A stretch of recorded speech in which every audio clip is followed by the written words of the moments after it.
In 1971, an American airline plane just took off, and after only a few minutes, the passenger sitting on the last seat called the air hostess, and handed her a letter with a smile. There was only few words written in the letter, which made the whole America shocked.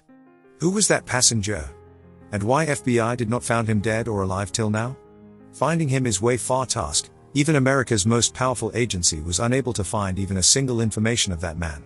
Welcome back again to the Y Studios. Viewers, this mysterious incident was started from Portland Airport on 24th of November 1971. A person who looked like a businessman booked a ticket from Portland to Seattle, and instantly started moving towards the plane. At that time, there was no strictness in domestic flights, neither the luggage of the passengers was checked, nor any identity verification was done. It was the plane of Northwest Orient Airlines, Boeing 727, which was expected to take off from Portland and land in Seattle in just 45 minutes. Wearing sunglasses and with a briefcase, this passenger named Dan Cooper got in the plane and seated himself on his favorite seat, which was the last seat of the plane. He ordered himself a drink and with it he lighted a cigarette too.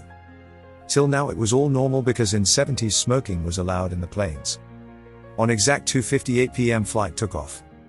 Just after the takeoff, Dan Cooper turned back with a smile and gave an envelope to the air hostess. Air hostess whose name was Florence Schaffner, when she read the letter. She left stunned and still. "Miss, I have a bomb here and I would like you to sit by me."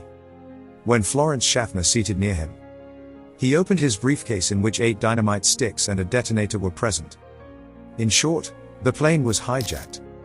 Dan Cooper had 3 demands. He wanted $200,000 cash before 5 p.m., 2 parachute pairs, and a refueling truck should be present on Seattle Airport. He also warned Florence Schaffner, in case of any mistake he will explode the bomb. With Dan Cooper there were 35 other passengers also present. And they were totally unaware of what was happening in the back of the plane. Florence Schaffner went into the cockpit with the demands of Dan Cooper and explained all the story. Another air hostess whose name was Tina Mucklow.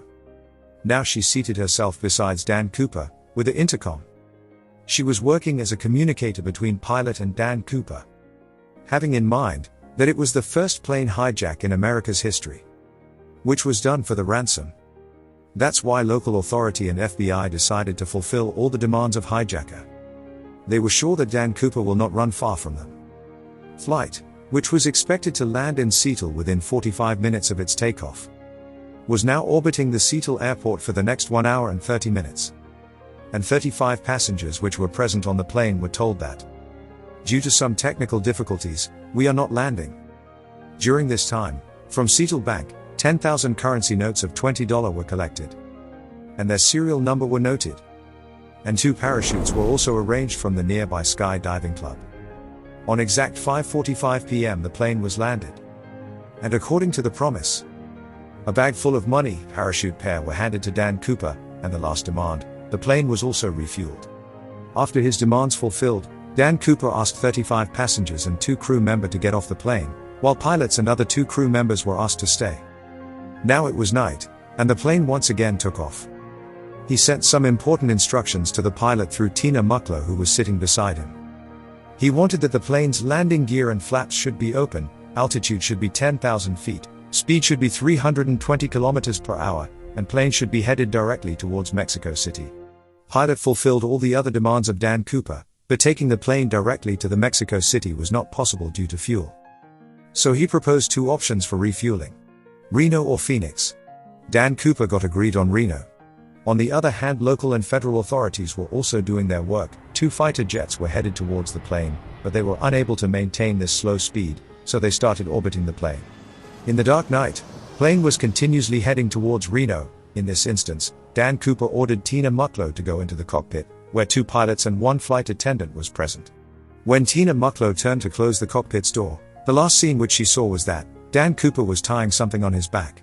After this, plane's staircase got opened and Dan Cooper jumped from there. After this, whatever happened has been discussed from the last 50 years till now. After 3 hours when the plane landed in Reno, it was searched completely. There was neither Cooper present, nor any bomb. After this incident, Dan Cooper was found neither in the plane nor anywhere else dead or alive. Who was Dan Cooper actually? And where did he vanish after manipulating the whole America? This case is the single FBI case which is not closed yet after 50 years. No one saw Dan Cooper jumping from the plane. Due to the open staircase, it was confirmed that he jumped somewhere between Seattle and Reno. FBI started their investigation, but unfortunately they only found Cooper's tie, 8 cigarette filters and a parachute which he left in the plane. Even no one had his single photo. After interviewing cabin crew, a sketch was made. Before searching Cooper between Seattle and Reno, FBI wanted to know where he actually jumped. Knowing this was not as difficult because the plane was on autopilot, means path on which plane was flying was already recorded.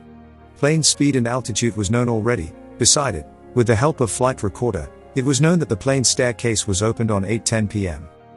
With all this information, Dan Cooper drop location was guessed, and a search area was defined.